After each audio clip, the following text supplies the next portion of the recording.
करते हैं बिना किसी डिस्टरबेंस के।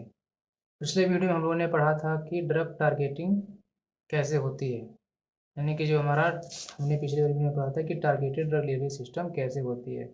तो उसका सब टॉपिक है कि drug targeting to the tumour.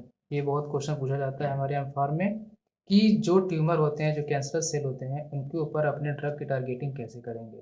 क्योंकि हम जानते हैं मोस्टली जो ट्यूमर होते हैं, कैंसर होते हैं, उन पे हमारा कोई भी ड्रग का इफेक्ट जल्दी नहीं हो पाता है। क्यों? क्योंकि वो ड्रग उस कैंसरस सेल पे, रिसेप्टर पे उसके बाइंड हो ही नहीं पाते, और जब तक कि वो बाइंड नहीं हो पाएंगे तब तक उसका इफेक्ट देंगे नहीं।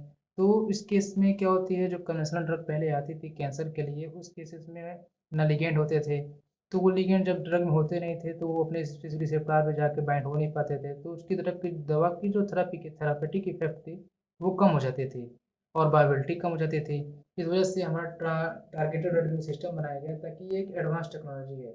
और इस टेक्नोलॉजी की वजह से, जैसा कि नाम से टारगेटेड ड्रग डिलीवरी, मतलब जो भी ड्रग बनाएंगे वो अपने स्पेसिफिक टारगेट पे जाके क्या करेगा, बाइंड करेगा और अपना ड्रग की थेरापेटिक इफेक्ट क्या करेगी, शो करेगी। तो आगे का पढ़ेंगे इसके drug targeting to the tumour, कि ट्यूमर सेल पे या कैंसरस सेल पे अपने ड्रग की टारगेटिंग कैसे करेंगे। तो इसमें हमें पढ़ना है कि हम जो टारगेटिंग करते हैं ड्रग की, वो एक पैसिव मेथड से बनाते हैं और एक्टिव मेथड से बनाते हैं।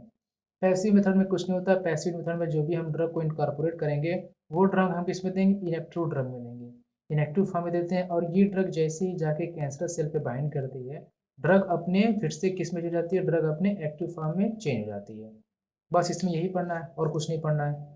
और एग्जाम में पूछता है क्वेश्चन तो वो भी 7 मार्क्स का पूछेगा मोस्टली, और 100% पूछता ही है फॉर्म पे। तो सबसे पहले जानेंगे पैसिव टारगेटिंग क्या होती है।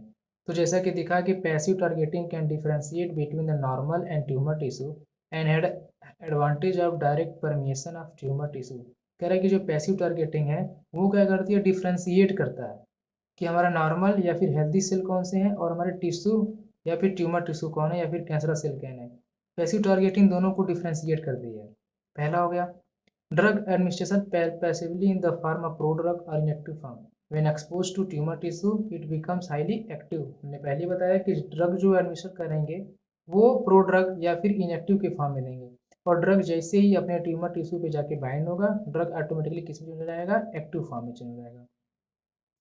Nanoparticles follow the biological mechanism such as enhanced retention system, ERS short form में बोलते हैं। ERS क्या है कि जो नैनो पार्टिकल्स जो हम बायोलॉजिकली बना रहे हैं ड्रग टारगेटिंग के लिए, उसका जो मैकेनिज्म वो फॉलो करेगा, वो ERS फॉलो करेगा। मतलब कि इन्हेंस रिटेंशन सिस्टम।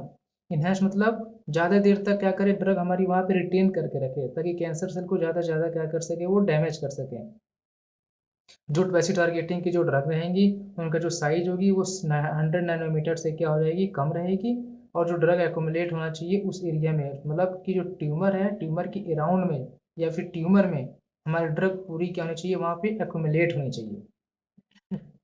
तो हम देखते हैं पैसिव टारगेटिंग को, बेस्ट को मेथड को देखेंगे किससे, with the help of the diagram. देखते हैं क्या होता है। तो drug accumulate in the area around the tumour with enhanced permission retention effect. मतलब जो ड्रग एक्यूमुलेट होगी अपने ट्यूमर के एरिया में विद द मैकेनिज्म किसका, EPR के। देखते हैं कैसे। सपोज ये मान लीजिए हमारा कोई ब्लड वेसल्स है, ब्लड वेसल्स की एंडोथेलियल सेल्स है, ठीक है। और ये हमारी कोई normal tissue, normal blood vessel region है हमारा, और यहाँ से हमने कोई अपना ड्रग दिया। तो ड्रग हमारी क्या, नैनो पार्टिकल्स हैं। जानते हैं नैनो पार्टिकल्स क्या तरीके की कैरियर का काम करती है। जैसे कि हमें अगर कहीं पे जाना है, दूसरे लोकेशन पे जाना है, जैसे मान लीजिए मुझे गोरखपुर जाना है, तो हम किससे जाएंगे, रेलगाड़ी से जाएंगे। तो वो रेलगाड़ी हमारे लिए क्या हो गई, ट्रेन हमारे लिए क्या हो गई, एक तरीके कैरियर का काम करती है, ले जाने का।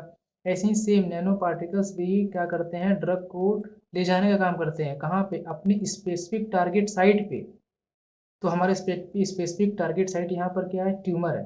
तो नैनो पार्टिकल्स ड्रग को बाइंड करके ले जा रहे हैं। ये तो हेल्दी हमारी एंडोथेलियल सेल्स हैं।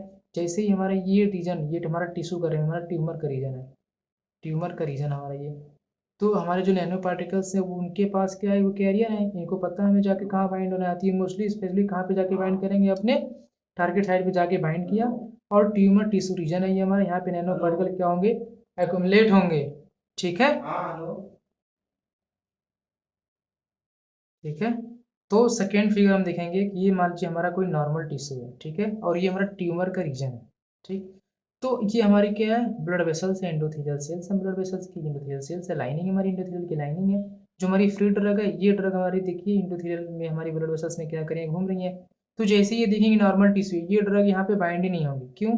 क्योंकि जो हमारी जो पैसिव टारगेटिंग, हम जो पैसिव टारगेटिंग करते हैं, तो ये क्या करता है, ये मान लीजिए हमारा क्या है, ट्यूमर है, ट्यूमर सेल है। ये हमारा क्या है, हेल्थी सेल है। ठीक है, ठीक। जब हम एक्टिव टारगेटिंग में करते हैं, तो जब हम यहाँ पे ट्रांसडर्मल ड्रग देते हैं, यहाँ पे कोई भी नैनो पार्टिकल से इनकारपोरेट करके, तो ये क्या करती है, जाके ट्यूमर सेल पे क्या करेगी, बाइंड हो जाएगी। लेकिन ये हेल्थी सेल पे बाइंड नहीं होती है। यही कहने की बात है, ये नॉर्मल टिश्यू को टच तक नहीं करेंगी, ये बस अपना स्पेसिफिक रिसेप्टर को खोजेंगी। क्यों? क्योंकि उस ड्रग पे क्या लगाया गया है, स्पेसिफिक लिगेंड लगाया गया है। ये अंदर जाएंगी ट्यूमर रीजन में और यहाँ पे जाके क्या करेंगे, बाइंड हो जाएंगे। सिंपल है, इसमें कुछ पढ़ना ही नहीं है। सेम वही फिगर यहाँ पे भी दिया गया पैसिव टारगेटेड ड्रग के लिए, सेम टू सेम। अब हम देखते हैं सेकेंड मैकेनिज्म।